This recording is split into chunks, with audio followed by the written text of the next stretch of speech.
an image of one of my favorite models we've looked at, Clark Allen, and he has that great hair and he has that great beard.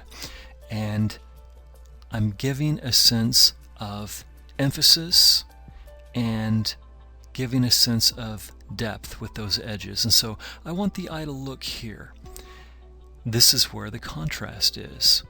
I don't want the eye to be too caught up in what's happening right here. A lost edge is appropriate for that. That hair is very soft. This soft edge is helpful so that this contrast is where the eye goes first. There is, in the vignetting of this, there's an attempt at controlling where the eye goes and what is made to be most important through emphasis, through contrast, through edges. This is about what's happening in the light and the interesting shape of the massive dark surrounding it. And this edge back here would really kill that idea if I hit it too hard.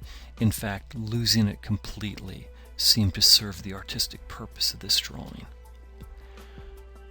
Another drawing where the rim light is the emphasis that I wanted to give to this drawing. Very soft edges in where that hair meets the scalp.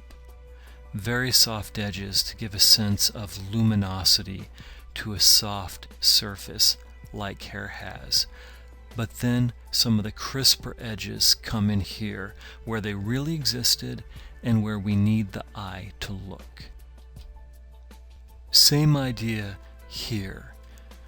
There are some stylistic things that I like to do, lots of hard and even harsh edges, and so it's imperative that I counterbalance that as I do my technique and the way that I like to draw and have a little bit of fun with it, that I bring the contrasting elements to some of those harder and harsher lines, especially for something like the hair.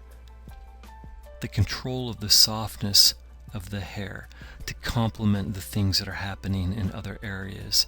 I see students all the time give far too hard of an edge to where the hair connects to the scalp.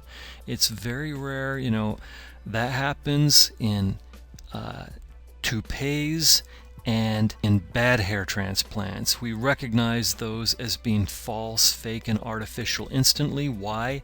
Because they have an edge to them that a natural hairline doesn't have.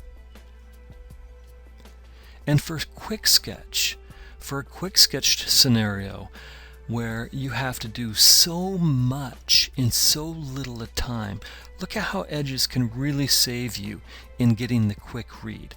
I want the eye to look here, and I put this value there so that I can create an edge here and an emphasis so that the eye wants to look in this area first. Do we really want the eye to look at the back of the head? No, we don't. And so even though I saw a fairly hard edge back there, I just let it drift, with my strokes into the background. Do I really want the eye to be drawn to a super hard edge here between dark shadow and light paper? No, that's not what this drawing is about. It's about this stuff here. That's why that tone is here, to soften the contrast here so that the eye wants to go here, not there. I see so many student drawings where they feel like, well, because I saw a razor sharp edge, a very dark shadow, and a very light backdrop, I'm going to mindlessly copy it, and then the eye is drug here for no good reason and with no payoff. You are the designer. You're the captain of the ship. You have got to learn to make these kinds of decisions. Remember also that edges have a practical sense that we've talked about as we've discussed rendering with light and with shadow. So don't forget those hard and soft edges that help us describe form. With our point light source, we have hard edges, which are cast shadow from the nose, cast shadow from the nose, cast shadow from the overhanging lip, cast shadow from the overhanging brow. Even inside the eye, there's some crisp cast shadows. Those cast shadows tend to to have crisp edges.